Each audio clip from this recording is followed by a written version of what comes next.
The Writer's Afterlife, quickly, I'm going to read a very short chapter, chapter 3.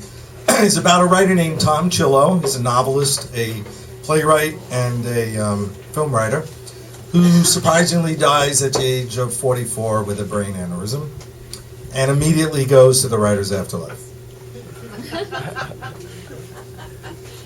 So the first couple of chapters is him, he's asked to make a speech where there's people there, but they're actually not real. And they congratulate him for spending his life being a writer. Chapter 3. Time in the writer's afterlife is very different from time on earth. It has no exact purpose. Day and night seem to change as if by whim. The days and nights are splendid. The breeze is cool and the sun shines with warmth without ever getting hot. In the evening, the moon is white and magnificent and the stars gleam through wisps of clouds. After a short while, I realized that each individual writer creates the exterior landscape he or she is in by imagining it. If you think night, it's night. If you think a city, there it is. The writer's afterlife is truly fueled by each writer's imagination. One quiet night, Joe told me a little about himself. Joe is actually his tour guide. He'd been a painter born in Florence in 1578 and had wanted to be famous like Michelangelo.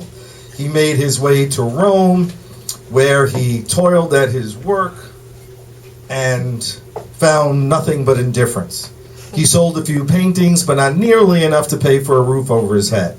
After several years, he gave up, married a farmer's daughter, and moved to a small farm north of Rome where he toiled until his death from plague, when he was only 44. You wanted to be famous? Like hundreds of painters and sculptors who entered Rome's barred gates every year, I wanted to be Michelangelo. I burned with the need for fame. I dreamt of being the stuff of legend. And it didn't happen? Did you ever hear of the great painter Gianni Pipistrelli Giuliano, he asked. Shook my head. And that was why Joe had been assigned me. He was a good painter but never famous on earth. And we also died at the same age. Whoever did the assigning, and that was never brought up, thought Joe and I would be a good match. Joe told me he tried not to think about his life on earth, so he tried not to talk about it. He told me that he too felt an overwhelming sadness, and that many of those who just missed out on being famous were eventually asked to be afterlife tour guides. Each one was given an artist who had just missed being famous and had been the same age at the time of death.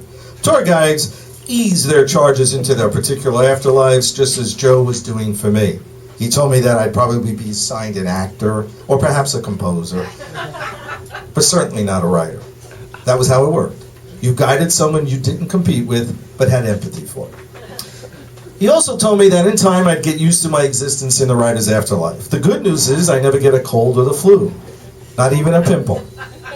I never have sexual desire or need to be romantically in love. How about the urge to write, I asked. Gone for all eternity, he's smiling. That notion bothered me for a moment, but then a slight twinge of sorrow passed. I had written my entire life. I didn't have much memory of never being a writer. It was going to be weird not getting up and planning my day around writing something.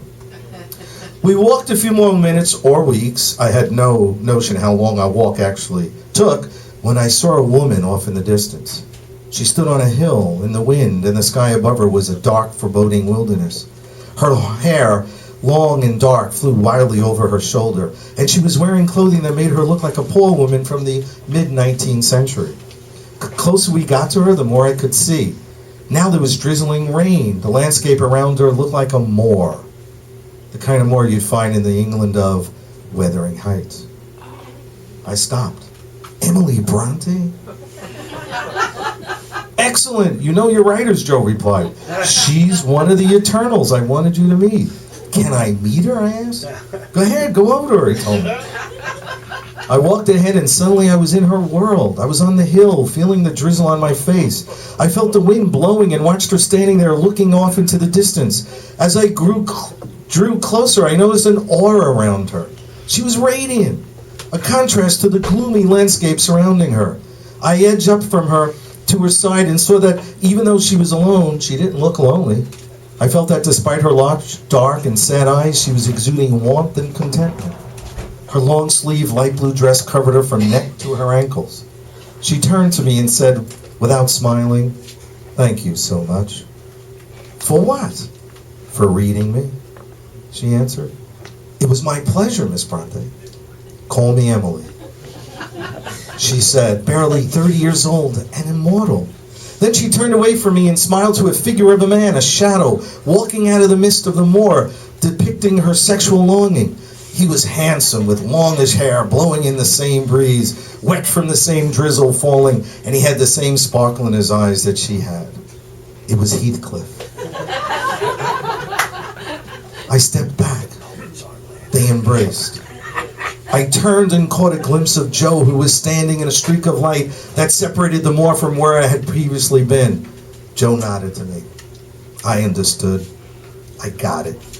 Emily Bronte would live through eternity with the perfect male of her own creation. She and Heathcliff would be romantic as lovers as long as there was a thing called time. I walked back to Joe. So that's her joy. That's her reward, I told him. Joe nodded. Not far from here is Charlotte Bronte, who'll be forever happy with her Rochester. I saw them suddenly. She was on a bench, knitting, and he was sitting at her side. There was an enormous mansion on a hill above them. Charlotte was Jane Eyre, and it was all beginning to make sense. Joe urged me to follow him.